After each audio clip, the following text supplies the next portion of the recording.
izen horrekin, adimen artifiziala baino lehenago hitz egiten izan dugu, baina dira itzultzaile batzuk lortu dutenak, eta Euskal Herrian garatutakoak, Eluiarrek, Bai. eta Bikontek ikerketa zentroak, eta Jaurlaritza berak ere jarri dituen proiektu batzuetan, hobekuntza handia ekarri dute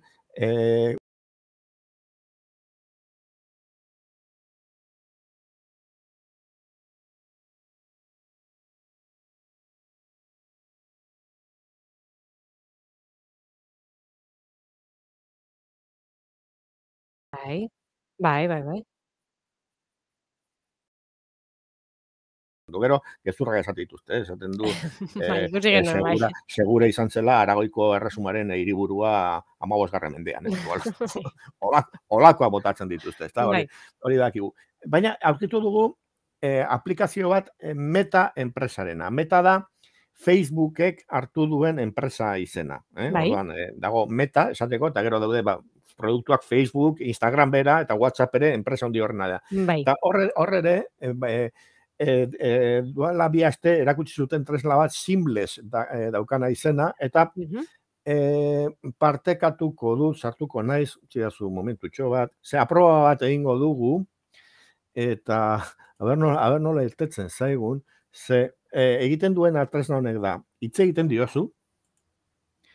Aurrekotan ikusi duguna da idatzi izan. Bai, orain hitz egin, 100 hizkuntza. Ez diozu esaten ze hitz egin behar duzun. Eta hitz egin dezakezu gainera. Hasten naiz euskeraz, eta gero gaztelaniara pasatu naiteke. Eta hemen daukat testutxo bat, bueno, partekatuko du pantalla eta esperimentu bat egingo dugu. Deskribatuko dugu, bai. Eta abertzea gertatzen da, Banoa, bueno, hemen daukat, ari naiz erakusten albistea, nola joan dan astean, publikatu genuen, okerrezkoa nago, edo astelen honetakoa da. Bueno, adibide batzu, baina, sartuko naiz demoan bertan, azalpenak hor daude, baina jonda dira sustatura, entzulea do ikuslea. Esteka guztiak bertan dituz. Hor daude, eta demoa egingo dugu. Orduan, demoan sartzen nahi zenean, esplikatuko dut, zeia berehala sartu behar naiz. Irakurri behar dut testu bat, 15 segundura arteko probak dira, Baina, bueno, teknologia erakusteko, eta gero itzulpen automatikoa emango digut tresnak. Hasiko naiz. Baldintzak onartu behar ditut. Pantalla ikusten dutenak hain naiz deskribatzen irratirako. Eta start recording. Honi ematen dio danean, isildu, nera hotzarekin zuk ere kontatu diezio, baina, bueno, testua daukat prest eta eta horregatik, Banoa. Irratian irakurriko ditut 2 edo 3 esaldi, jakin ahal izateko, ea ondo itzultzen duen tresna honek. Y además voy a decir una cosa en castellano. Bueno, hortxe. Grabatu du, eta orain, input hizkuntzak, hau da, zuk itzei dizaiokezun hizkuntzak dira 100. Hola, zerrenda luze badago eta euskera dago. Baina, output edo hau da, oin zertara itzuli gutxiago dira. Euskara ez dago, baina esan dudan hau inglesez pasatu dezaket. Eta sakatuko diot inglesari, sakatu diot, translate ematen diot, eta prozesatzen ari da. Batetik, testua. Testua ere. Bale. Bueno. Testua sortu du. Bale. Eta inglesezko esaldi bat ematen digu, eta entzun dezagun inglesez nola irakurtzen duen nik esan dudana. A ber. Gogoratzen baduzu, esan ditut 2 esaldi euskeraz eta bat gaztelaniaz. I'm going to read 2 or 3 sentences on the radio to find out if this translates well. And I'm also going to say in Spanish. Wow. Inglese azkar, baina nahiko zuzena, berriro emango diot. I'm going to read 2 or 3 sentences on the radio to find out if this translates well. And I'm also going to say in Spanish. Bi hizkuntzak detektatu ditu, eta, bueno, inglesez ez dakizunantzako, esan duguna euskeraz eta gazteleraz. Berdin. Are gehiago, beste hizkuntza batera ere pasagaitezke. Probatu dezagun frantsesarekin. Vale. Eta mantendu egiten du ingeleseko aurreko hori. Gertatzen dena, ezin dira gorde. Ez daukazu muestra hau gordetzerik. Horregatik zuzenean egiten ari naiz aproba hau. Itzulpena, lehenengo testuz ematen digut, nik uste honeko ondo ematen dugula, eta frantsesez irakurrita nola ahotsa ematen digun. Je vais lire à la radio 2 ou 3 phrases pour pouvoir savoir si cet instrument traduit bien. Et en plus, je vais parler de moi-même en espagnol. Bueno, bai. Berezitasun bat, inglesez irakurtzen dut testua, baina konprobatu dut frantsesez eta espainolez, beste hitz batzuk esaten dituela testuan ez daudenak. C'est utile agertzen zaigu testua, c'est utile traduit bien, eta entzun dezagun frantsesez esaten du c'est instrument. Tresna, bi modutan itzuldi du testuz util, tresna, baina instrument beste sinonimo bat erabili du. Util irakurtzen dut, baina frantsesez entzun dezagun berriro. Je vais lire à la radio 2 ou 3 phrases pour pouvoir savoir si cet instrument traduit bien. Et en plus, je vais parler de moi-même en espagnol. Honek, nire harrigarri eritu oso bitxia da. Bai, eta egiten duena da, 15 segundu arteko demo bat, eta hartzen ditu beste 20 segundu itzultzeko.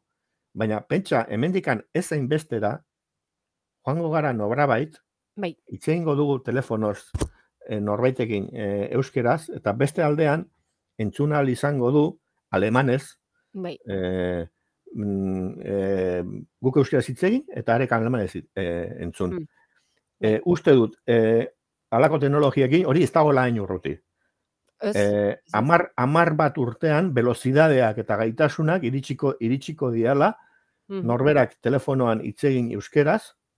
Eta momentuan edo delay txiki batekin, demagun tartean interpretari bat balego bezala, besteak alemanez entzungo du,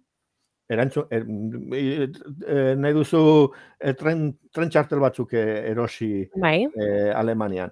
Eta hola itzen euskeraz deituko dugu, euskeraz erantzungo digu, alemanez erantzungo digute, eta guk euskeraz entzungo dugu. Uste dut, horretara gertuatzen nahi gala.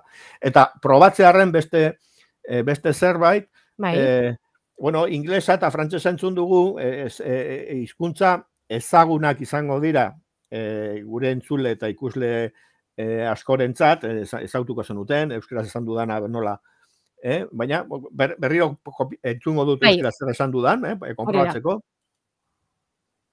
A ber. Ez du play ematen. Bueno, berdin dio. Aukeratuko dut beste hizkuntza batean. Errusieraz. Bueno, suahili, zuk aukeratu, hemen ikuste zu zerren dau. Galesa ere badago, beira. Begira, jarri, a ber, bitxi izango. Galesa, egunean baina egin galesezko bertsioa egin eta baga biltzagu, eta hizkuntza bastante opakoa da, hau da, ez dugu espikturik ulertzen. Barkatu, esateko moduatik. Baina emango diot, Welsh, galesa, eta itzultzeko.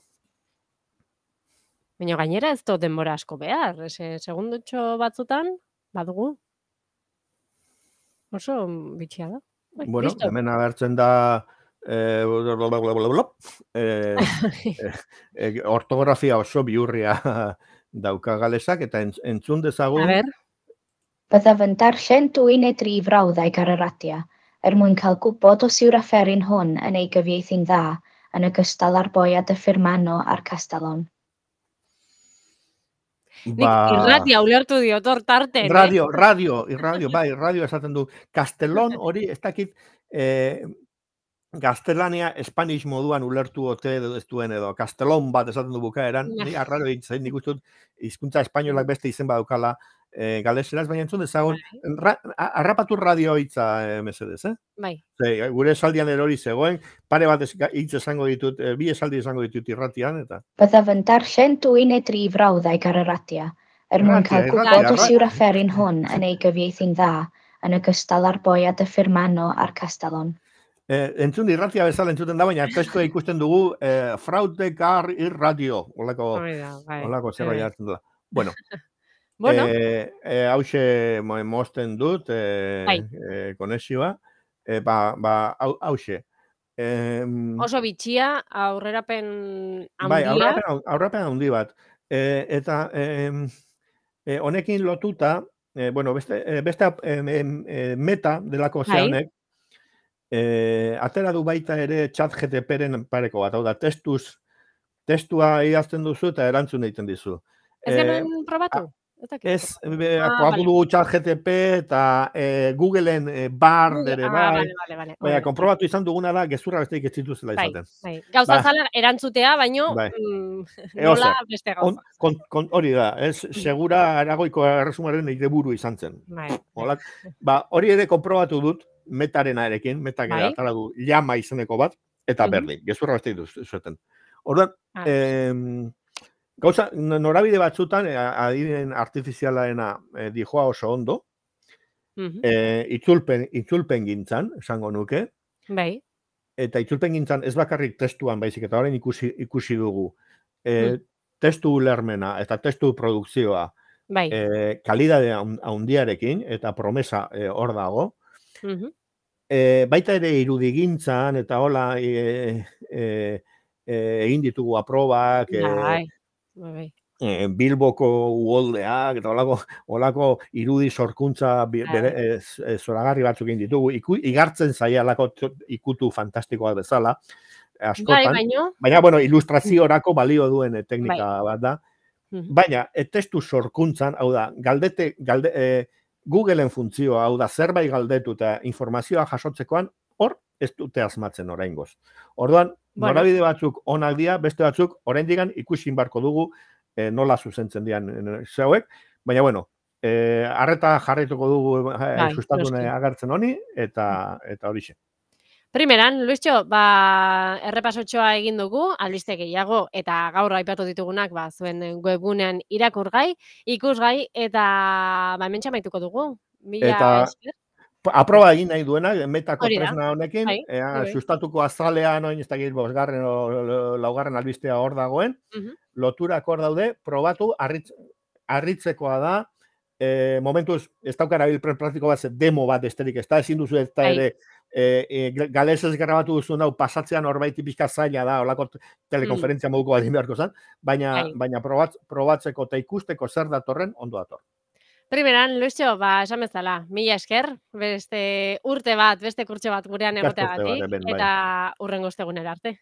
Halako gauza interesgarria ekartze ditugun. Astero ez da izango, gaurkoa bere ditu zait pixkate puntutxu bat, ikasturte hasteko, halako beste puntu batzuk ere ongo dira aurrerago. Bai, noski. Esan bezala, mila esker, Luistxo, ondo izan.